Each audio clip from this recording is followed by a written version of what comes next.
Oi! Hoje vou dar minha opinião sobre o último livro do Paulo Coelho.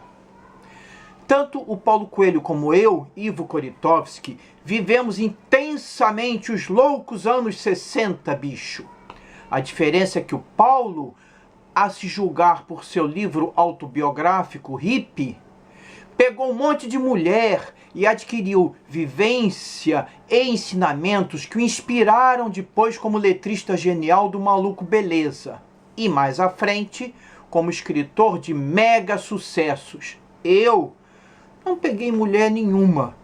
E escrevi um livro sobre a época, Marcos o Iluminado, que, embora até elogiado por um ou outro leitor, é um retumbante fracasso de vendas. Como é possível, por um lado, o Paulo Coelho vender tanto livro e, por outro lado, ser esnobado pelos intelectuais que não o consideram um bom escritor? Para decifrar este enigma, por sugestão de minha esposa, que torce pelo sucesso do meu canal aqui no YouTube, pus-me a ler seu Hippie. Li em e-book, que é bem mais barato. Afinal, Paulo já ganhou dinheiro suficiente. A história em si, contada no livro, é fascinante. Viagem como mochileiro pela América Latina, o rude encontro com a repressão do regime militar e o trauma decorrente, o redespertar na Europa, a jornada no Magic Bus até o mítico Oriente, o encontro de Carla com o amor, o encontro do Paulo com a espiritualidade em Istambul. A gente começa a ler e não consegue mais parar. Aos que acusam o Paulo de escrever mal, quero dizer que, dando uma de Einstein, escrever mal é relativo. Há quem ache que Lima Barreto escrevia mal. E, de fato, o estilo dele não tem a elegância do estilo de um Machado de Assis, digamos. Mas os temas que o Lima Barreto aborda são relevantes. E o Policarpo Quaresma é um retrato do Brasil e de suas mazelas como poucos já descreveram. Vejam meu vídeo aqui neste canal sobre o Policarpo Quaresma. Ou seja, estilo elegante não é tudo. O Guimarães Rosa tem um estilo rebuscadíssimo, mas pouca gente consegue chegar ao fim do seu Grande Sertão Veredas. Eu mesmo não consegui. Vejam meu vídeo também aqui sobre a obra do Rosa. É preciso contar uma boa história também. Já mencionei no início deste vídeo a diferença entre as carreiras de hippie do Paulo e a minha. Paulo chega em Amsterdã e logo conhece uma holandesa. Eu, o máximo que conheci foram uns franceses malucos que me convidaram para morar com eles numa casa abandonada e invadida. A garota convida Paulo para uma viagem a Katmandu. A mim, um viciado em heroína e traficante convidou para viajarmos a Israel contrabandeando ópio. Este foi o tipo de convite que recebi.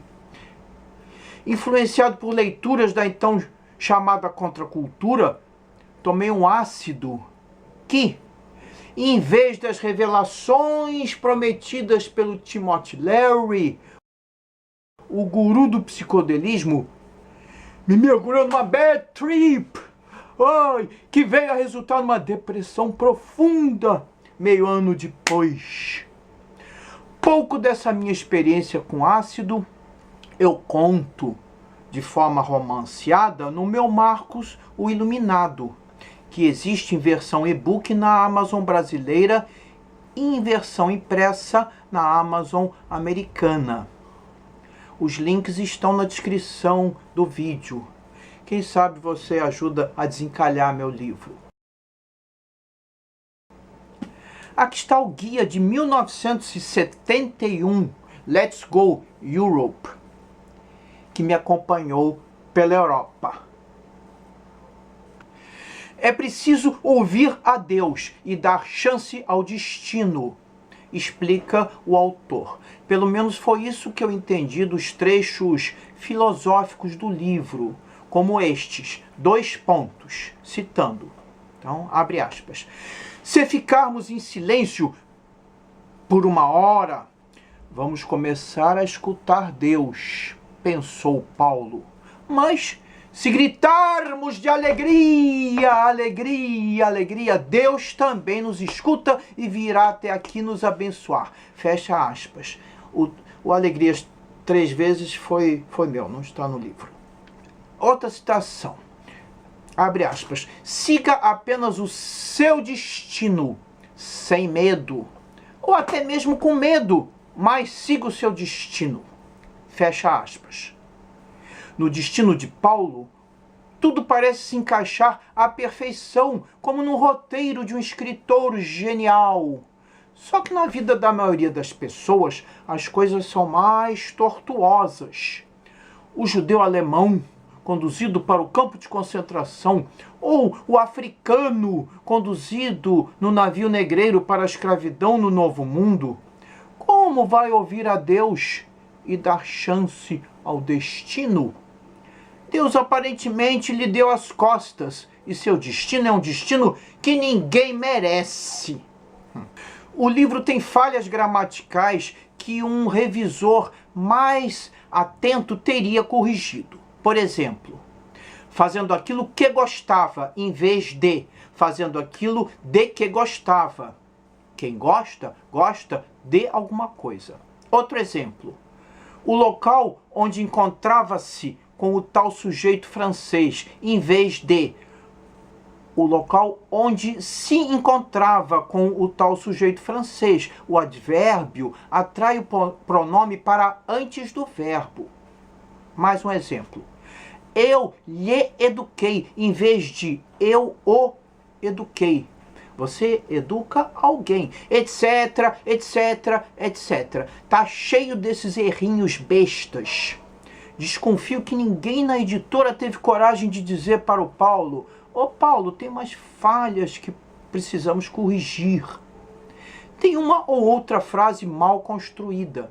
Está tudo marcado no meu e-book. Se alguém da editora um dia quiser ver, eu mostro. Na viagem inicial pela América do Sul, tem uns erros factuais. Eu já viajei pela Bolívia e Peru, por isso eu sei. Essa tapeçaria eu trouxe de lá, comprei de uma indígena lá no Lago Titicaca.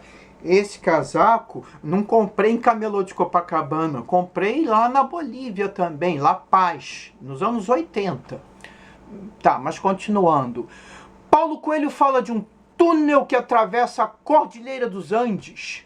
Esse túnel existe, chama-se Cristo Redentor, mas foi aberto em 1980. E a história narrada no livro transcorre no início da década de 1970.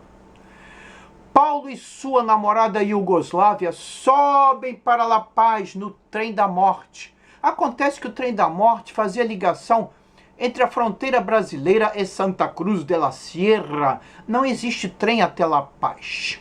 A certa altura, pegam uma embarcação em direção à antiga cidade perdida dos Incas. Acontece que não existe barco até Machu Picchu, só trem ou uma trilha percorrida a pé. Eu sei, eu estive lá. Mas o livro é uma leitura fascinante, como é fascinante a vida do nosso Paulo Coelho, um desses grandes brasileiros como Carmen Miranda, Tom Jobim, Jorge Amado, Carlos Gomes e Villa-Lobos, que conseguiram levar o nome do nosso Brasil para os 4 cantos do mundo. Eu recomendo o último livro do Paulo Coelho e fiquei com vontade de ler sua biografia. Alguém aí já leu? Assinem meu canal, assistam aos meus outros vídeos e deixem seus comentários, elogios ou críticas. Como se dizia nos anos 60, paz e amor, bicho!